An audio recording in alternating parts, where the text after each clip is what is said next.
Saat petugas memasuki unit yang dimaksud, Putri ditemukan telah meninggal dunia. Di lokasi yang sama, anaknya juga ditemukan dalam kondisi kritis.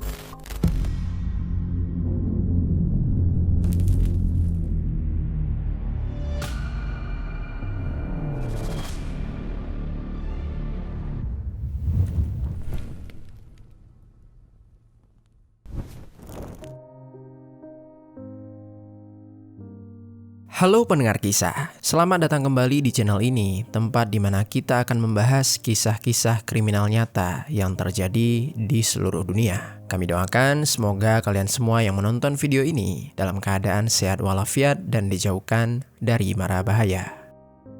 Di pembahasan kali ini, kita akan mengulas sebuah kasus yang menggemparkan masyarakat Malaysia dan juga Indonesia beberapa hari terakhir. Semua itu bermula saat seorang pekerja migran asal Aceh ditemukan tewas dengan mengenaskan di sebuah apartemen milik majikannya tempat dia bekerja. Apartemen itu berada di Sepang, Selangor, Malaysia. Ketika ditemukan, kondisi tubuh korban sangat memilukan dan bahkan diketahui juga seorang buah hati yang baru saja dia lahirkan juga meninggal dunia setelah mengalami penyerangan yang sama. Selang beberapa jam, sang majikan yang terduga sebagai pelaku langsung diamankan untuk dimintai keterangan. Surya early this month. Chin Xiaolan, 44, was accused of causing... Beberapa informasi terkait kisah ini masih sangat terbatas. Namun terlepas dari itu, semoga kisah yang kami ceritakan ini dapat sedikit menggambarkan bagaimana awal mula semua ini terjadi. Tanpa berlama lagi, mari langsung kita bahas kisah di baliknya. Di sebuah desa bernama Kampung Pantai Balai, Kecamatan Seruai, Kabupaten Aceh Tamiang, Provinsi Aceh, lahirlah seorang perempuan bernama Putri Hensi Aprilda. Masa kecil Putri tidak berjalan seperti kebanyakan anak seusianya. Setelah kedua orang tuanya meninggal dunia, Putri dibawa ke Kampung Alur Manis, Kecamatan Rantau, untuk diasuh oleh sang nenek. Di rumah sederhana milik neneknya itulah dia tumbuh hingga beranjak dewasa. Sejak kecil, Putri hidup dalam kondisi serba terbatas. Meski usia sang nenek terus bertambah dan tenaganya semakin berkurang, wanita lanjut usia itu tetap membesarkan cucunya dengan penuh kasih sayang. Dari kehidupan sederhana itulah, Putri pun belajar tentang kerja keras, kemandirian, dan arti bertahan dalam menghadapi kesulitan. Seiring waktu, hubungan mereka pun semakin erat. Bagi Putri, neneknya bukan sekedar orang yang telah membesarkannya, melainkan satu-satunya keluarga yang selalu menemaninya sejak kepergian kedua orang tua. Saat menginjak usia 22 tahun, Putri mulai memikirkan masa depannya. Kesempatan kerja di kampung halaman sangat terbatas di saat itu, sehingga dia pun menyadari akan sulit memperbaiki kehidupan sekaligus membantu sang nenek jika tetap bertahan dengan keadaan yang ada. Di lingkungan tempat tinggalnya itu, cerita warga yang berhasil memperoleh penghasilan lebih baik setelah bekerja di negara Malaysia sudah sering terdengar. Letak negara Malaysia yang relatif dekat dengan Indonesia serta peluang kerja yang dianggap lebih menjanjikan membuat negara tersebut menjadi tujuan banyak perantau asal Aceh. Cerita-cerita itu pun menumbuhkan keyakinan dalam diri Putri bahwa merantau mungkin menjadi jalan untuk mengubah nasib keluarganya. Berbekal keyakinan tersebut, Putri mulai mencari informasi mengenai peluang kerja di Malaysia. Dari warga sekitar, dia kemudian diperkenalkan kepada seorang perempuan warga Malaysia bernama Chin Xiaolan. Karena dikenalkan melalui orang-orang yang dipercaya di lingkungannya, Putri memandang tawaran itu sebagai kesempatan yang layak untuk dicoba. Dalam pertemuan awal mereka, Chin ini menawarkan bantuan untuk mengurus seluruh kebutuhan keberangkatan Putri ke negara Malaysia, mulai dari dokumen perjalanan, tiket pesawat, hingga biaya hidup selama masa awal setibanya dia di negara Malaysia. Seluruh pengeluaran itu akan ditanggung terlebih dahulu dan nantinya dibayar secara bertahap melalui gaji Putri setelah dia mulai bekerja. Bagi Putri yang berasal dari keluarga yang sederhana, mengumpulkan biaya untuk berangkat ke luar negeri bukanlah hal yang terbilang mudah. Karena itulah, tawaran tersebut terasa seperti kesempatan yang selama ini dia nantikan. Dengan bantuan dana dari Chin Xiaolan, Putri langsung mengurus seluruh dokumen yang diperlukan dan meyakini bahwa seluruh biaya itu dapat dilunasi setelah dirinya mulai menerima gaji di negara Malaysia. Setelah semua persiapan selesai, Putri pun mengambil keputusan besar dalam hidupnya. Untuk pertama kalinya dia meninggalkan kampung halaman dan juga sang nenek demi memulai kehidupan sebagai seorang perantau di negeri orang. Keberangkatan itu bukan sekedar perpindahan tempat, melainkan sebuah pengorbanan yang dia lakukan dengan harapan suatu hari nanti dia dapat kembali ke Aceh Tamiang, membantu sang nenek dan juga mewujudkan kehidupan yang selama ini telah mereka impikan bersama. Singkat cerita, pada tahun 2023, Putri akhirnya tiba di negara Malaysia dan memulai kehidupannya sebagai seorang perantau. Jauh dari kampung halaman, keluarga, dan lingkungan yang selama ini dia kenal, dia datang dengan harapan dapat bekerja dengan sungguh-sungguh agar mampu memperbaiki kehidupannya. Hari-hari pertama Putri di negeri orang itu dipenuhi berbagai penyesuaian. Putri harus beradaptasi dengan lingkungan baru, rutinitas yang berbeda, serta orang-orang yang belum pernah dia kenal. Karena baru pertama kali tinggal dan bekerja di luar negeri, sebagian besar aktivitas Putri masih bergantung pada arahan orang lain. Di antara orang-orang yang dikenalnya, Chin Xiaolan menjadi sosok yang paling banyak berhubungan dengan Putri. Perempuan itulah yang mengatur tempat tinggal sekaligus pekerjaan Putri sebagai asisten rumah tangga. Saat itu Putri tinggal di sebuah apartemen yang bernama The Olive Condominium yang terletak di Bandar Sun Surya, Sepang, Selangor. Dalam posisinya sebagai imigran, Putri mempercayakan banyak hal kepada Chin sebagai majikan, termasuk berbagai kebutuhan sehari-hari. Pada awalnya, Putri meyakini seluruh pengorbanannya akan sebanding dengan hasil yang diperoleh. Namun, seiring berjalannya waktu, dia mulai mengetahui bahwa seluruh biaya keberangkatannya, mulai dari pengurusan dokumen, tiket perjalanan, transportasi, hingga kebutuhan hidup selama masa awal di Malaysia, dianggap sebagai hutang yang harus dilunasi melalui gajinya. Keadaan itu perlahan mengubah kehidupan Putri. Gaji yang seharusnya menjadi hak Putri terus dipotong untuk mencicil hutang tanpa kejelasan mengenai jumlah yang telah dilunasi maupun kapan kewajiban tersebut akan berakhir. Di sisi lain, dokumen-dokumen penting miliknya, termasuk paspor, diduga ditahan oleh Chin Xiaolan. Tanpa dokumen tersebut, ruang gerak Putri semakin terbatas dan kehidupannya perlahan berada di bawah kendali perempuan yang sejak awal mengatur keberangkatannya. Meski berada dalam situasi itu, Putri tetap bertahan dan berharap seluruh kewajibannya suatu hari nanti akan selesai. Selama hampir 3 tahun berada di Malaysia, kesehariannya nyaris tidak diketahui oleh publik. Baru setelah kasus ini memasuki tahap penyelidikan, berbagai fakta mengenai kehidupan Putri mulai terungkap secara perlahan. Termasuk kalau selama berada di Malaysia, Putri ternyata sedang mengandung. Hingga kini belum ada media yang menyebutkan secara pasti bagaimana awal kehamilan tersebut maupun berbagai peristiwa yang menyertainya. Yang jelas sejak saat itu Putri tidak hanya menghadapi keterbatasan yang telah lama dia alami, tetapi juga harus menjaga keselamatan calon buah hatinya yang dia kandung. Memasuki awal tahun 2026, kondisi fisik Putri mulai berubah seiring bertambahnya usia kehamilan. Aktivitas yang sebelumnya masih dapat dijalani, perlahan menjadi semakin berat. Meski demikian, dia diduga tetap menjalani pekerjaan sehari-hari tanpa memperoleh keringanan yang berarti. Tubuh Putri membutuhkan lebih banyak tenaga untuk menjalani masa kehamilan, sementara kewajiban bekerja dan persoalan utang yang belum juga selesai tetap menjadi bagian dari kehidupannya. Situasi tersebut terus berlangsung hingga pada tanggal 25 Maret 2026. Berdasarkan hasil penyelidikan, sejak tanggal itu Putri diduga beberapa kali mengalami penyerangan fisik di dalam unit apartemen tempat dia tinggal. Rangkaian tindakan kekerasan itu tidak hanya berdampak pada kondisi fisiknya saja, tetapi juga membahayakan kehamilan yang sedang dia jalani. Hari-hari berikutnya dilalui Putri dalam keadaan yang semakin sulit. Kondisinya terus melemah sementara dia diduga tidak pernah memperoleh penanganan medis maupun kesempatan menjalani masa kehamilan dengan aman. Hingga akhirnya tubuh Putri tak lagi mampu mempertahankan kehamilannya sampai usia persalinan yang seharusnya. Dia melahirkan seorang bayi prematur tanpa bantuan tenaga medis di tempat dia diduga disekam. Chin Xiulan sebagai orang yang menindasnya tidak membawa Putri ke rumah sakit karena diduga khawatir tindakan yang selama ini telah dia lakukan kepada Putri akan diketahui oleh pihak lain. Persalinan yang seharusnya menjadi momen penuh kebahagiaan justru berlangsung dalam kondisi yang sangat memprihatinkan. Tanpa keluarga, tanpa tenaga medis, dan tanpa pendampingan yang diterima seorang ibu, Putri harus melewati semua proses itu seorang diri.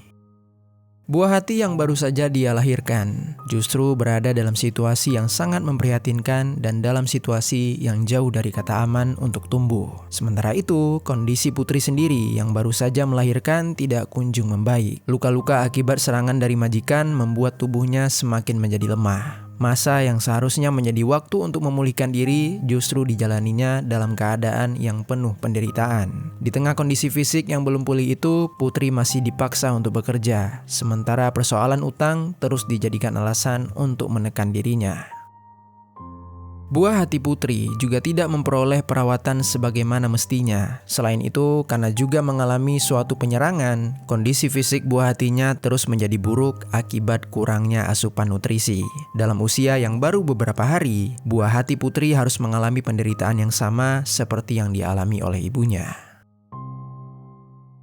Rangkaian peristiwa tersebut terus berlangsung hingga memasuki awal bulan Juni 2026. Tepat pada tanggal 3 Juni sekitar pukul 2 siang lewat 31 menit, Putri diseret paksa oleh Chin Xiulan karena melakukan sebuah kesalahan fatal. Lalu Putri didorong masuk ke dalam kamar mandi sampai tubuhnya lemah hingga terjatuh. Kemudian Chin Xiulan memukul Putri secara bertubi-tubi sampai akhirnya dia mengambil sebuah benda tumpul yang berada di dekatnya dan kembali menyerang Putri dengan benda tersebut.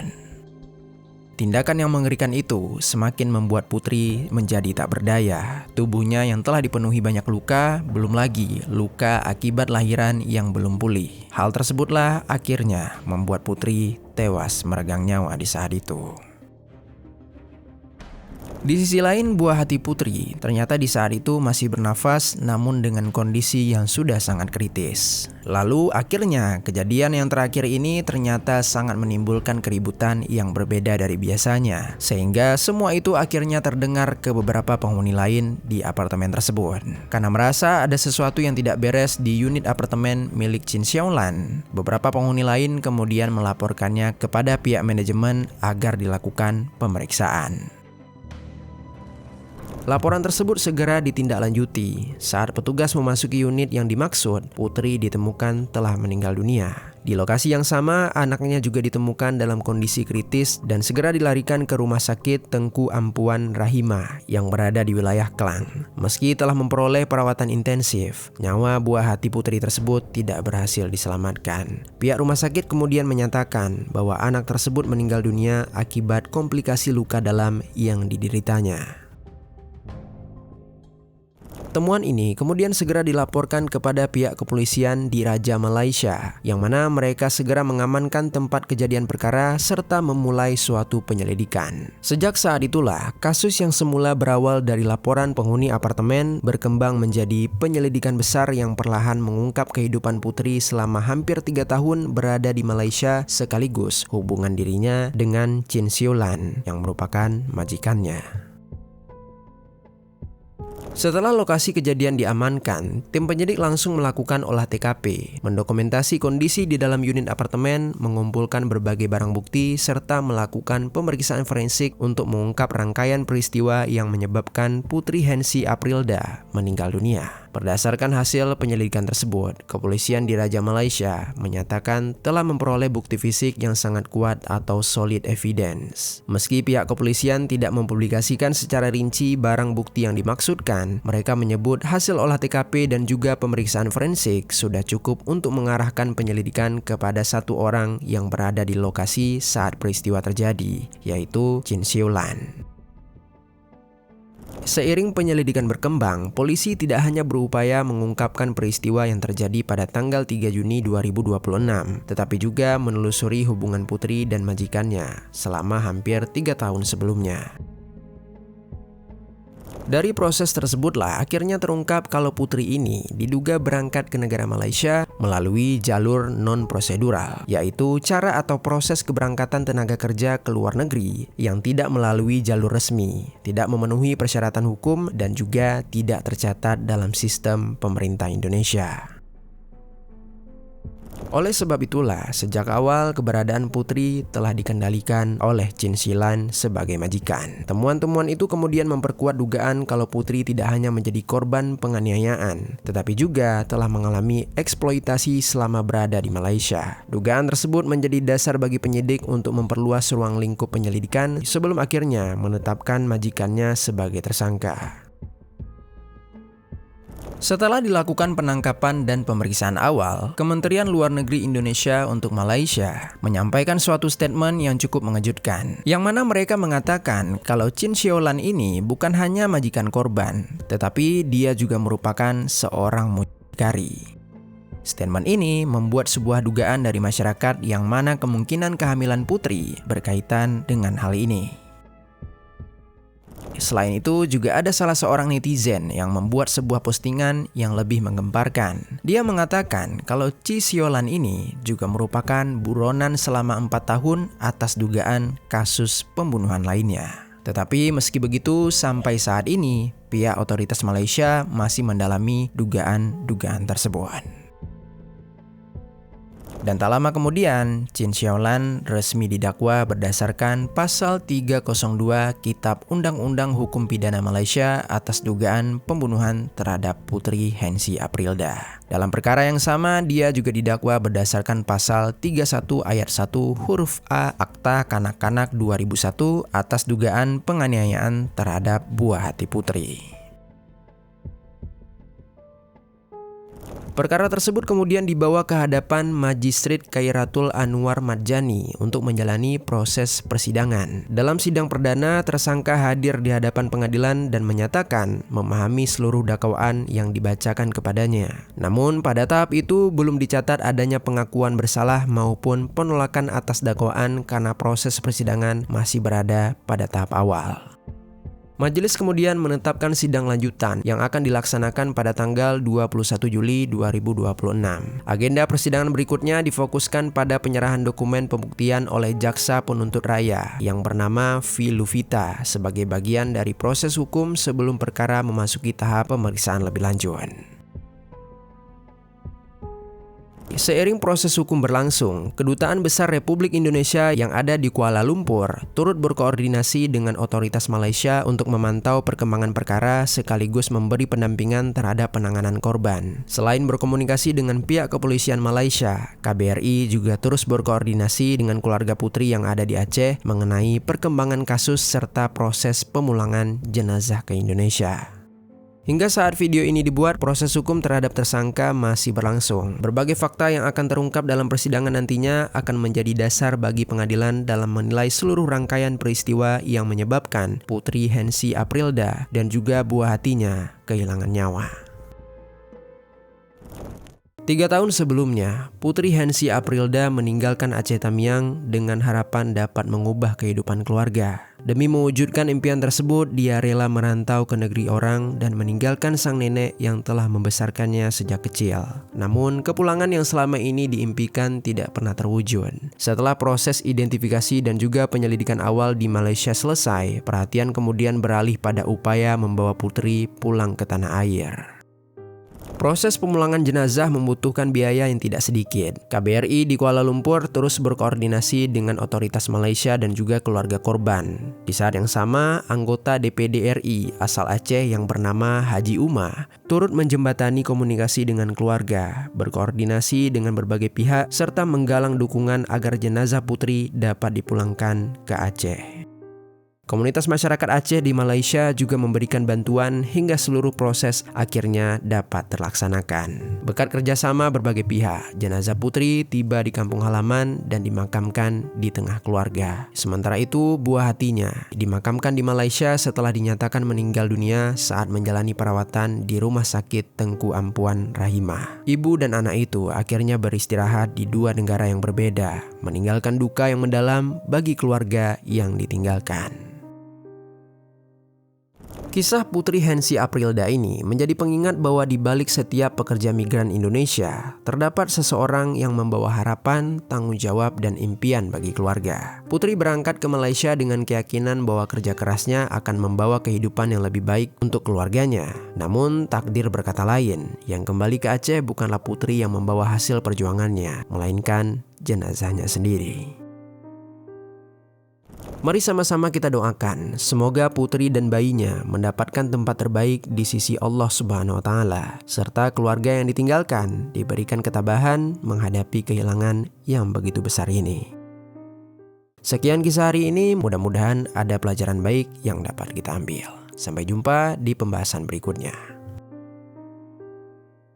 Pendengar kisah, sebelum kita lanjut, kami mau rekomendasiin salah satu produk yang bisa kalian beli di fitur belanja di bawah. Enchant Electric Saver, alat cukur yang paling banyak diincar para pria.